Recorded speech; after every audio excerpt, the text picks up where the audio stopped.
Hello viewers, அபிசோன் சேனலுக்கு உங்களை அன்புடன் வரவேற்கிறோம். அயலான் படத்தோட ரிவ்யூவை தான் இந்த வீடியோல நம்ம பார்க்க போறோம். வாங்க அயலான் படம் எப்படி இருக்குன்னு பார்க்கலாம். பூமிக்கு வர்ற வேற்றுகிரகவாசியை மையமா கொண்டு உருவாக்கப்பட்டிருக்கு அயலான் திரைப்படம். சிவகார்த்திகேயனோட நடிப்புல ரவிக்குமார் இயக்கத்துல ரொம்பவே கலகலப்பான படமா இது அமைஞ்சிருக்கு. வேற்றுகிரகத்துல இருந்து பூமிக்கு வர்ற ஏலியன் ஒண்ணு பணத்தாசை பிடிச்ச தொழிலதிபர் ஒருத்தரோட பிடியிலிருந்து சமூகத்தை காக்குறதுக்காக விவசாயியான சிவகார்த்திகேயனோட சேர்ந்து சில பல வேலைகளை செய்யுது. படத்தோட முதல் பாதியில ஏலியனோட பார்வையில உலகம் எப்படி இருக்கு அப்படிங்கறது காட்சிகள் சிரிப்பு தோன்ற வகையில அமைஞ்சிருக்கு. கருணாகரனும் யோகி பாபுவும் படத்துக்கு மேலும் பலம் சேர்த்திருக்காங்க. ரெண்டாவது பாதியில ஆக்ஷன் காட்சிகள் நிறையவே இருக்கு. ஏலியன் அப்படிங்கிற கான்செப்ட் சினிமாக்கு புதுசு இல்ல அப்படின்னாலும் பெரும்பாலும் ஹாலிவுட் படங்களையே இதை பயன்படுத்தியிருக்காங்க. தமிழ்நாட்டுல நடக்கிற ஒரு ஏலியன் கதையை ரசிக்கிற வாய்ப்பை ரவிக்குமார் நமக்கு ஏற்படுத்தி கொடுத்திருக்காரு. முழுக்க முழுக்க கிராபிக்ஸ் காட்சிகளையே நம்பி படக்குழு இந்த கான்செப்ட்ல இறங்கியிருக்காங்க. அதுக்கேத்த மாதிரி கிராபிக்ஸ் குழுவும் தன்னோட வேலையை சிறப்பா செஞ்சிருக்காங்க. ஏலியனை கச்சிதமா திரையில பொருத்தி ரசிகர்களை ரசிக்க வச்சிருக்காங்க. அது மட்டும் இல்லாம ஏலியனை முகபாவனைகளோட நடிக்க வைக்கிறதுக்காக அதிகமாவே மெனக்கிட்டு இருக்காங்க.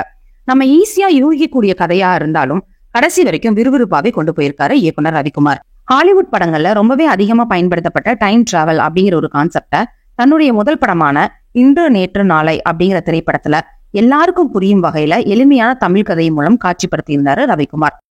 தன்னுடைய இரண்டாவது படத்திலையும் சயின்ஸ் பிக்ஷனையே கருப்பொருளா எடுத்திருக்காரு நம்ம ரவிக்குமார். ஹீரோ அறிமுக பாட்டு, 2 நகைச்சுவை நடிகர்கள், ஒரு கார்பரேட் வில்லன், கொஞ்சம் அம்மா சென்டிமெண்ட், இயற்கை முறை விவசாயம் குறிச்ச சில அறிவுரைகள், இப்படி தமிழ் படத்துக்கான எல்லா அம்சங்களும் இந்த படத்துல இருக்கு அப்படின்னு டைம்ஸ் ஆஃப் இந்தியா விமர்சிச்சிருக்காங்க. அப்படி இருந்தாலும் சூப்பர் பவர், பறக்கும் தட்டு, ரோபோக்கள் அப்படின்னு ஹாலிவுட் படங்கள்ல பார்த்த விஷயங்களுக்கு நிகரா ரவிக்குமார் தன்னோட கதையில நிறையவே ட்விஸ்ட் வச்சிருக்காரு அப்படின்னு டைம்ஸ் ஆஃப் இந்தியா சொல்லியிருக்காங்க. தமிழ்ல இதுவரைக்கும் பாத்திராத அளவுக்கு கிராபிக்ஸ் காட்சிகளை அவ்வளவு நேர்த்தியா அமைச்சிருக்காங்க படக்குழு. ஏலியனோட உடல் பாகங்கள்ல இருந்து அதோட அசைவுகள், உடல் மொழி வர அவ்வளவு துல்லியமா உருவாக்கியிருக்காங்க. தொழில்நுட்ப குழுவினருக்கு ஸ்பெஷல் பாராட்டுதல சொல்லியே ஆகணும். அசர வைக்கும் காட்சிகள் மூலம் ரசிகர்களோட கண்களுக்கு விருந்தா அமையிறது மட்டும் இல்லாம திகைப்பூட்டும் காட்சிகள் மூலம் அவர்களை வேறொரு உலகத்துக்கே கூட்டிட்டு போகுது இந்த அயலான் திரைப்படம். ஏலியனுக்கு பின்னணி குரலா வந்திருக்கிற சித்தார்த்தோட குரல் ரொம்பவே கனக்கச்சிதமா பொருந்தி இருக்கு அப்படின்னு சொல்லலாம்.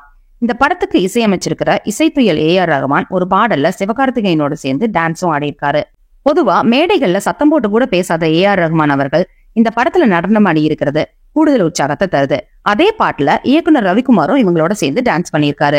ஆக மொத்தம் இந்த பொங்கல் விடுமுறையில குடும்பத்தோட சென்று குதூகலமா கண்டுகளிக்கிறதுக்கு அயலான் படம் ஒரு சிறப்பான தேர்வுன்னு சொல்லலாம். நீங்க எல்லாருமே படம் பார்த்துட்டு வந்து உங்களுக்கு அயலான் படம் எவ்வளவு பிடிச்சிருந்துச்சு அப்படிங்கறத மறக்காம கமெண்ட் பண்ணுங்க. இந்த வீடியோ உங்க எல்லாருக்கும் பிடிச்சிருக்கும்னு நம்புறேன். மீண்டும் அடுத்த வீடியோவில் சந்திக்கும் வரை நன்றி, வணக்கம்.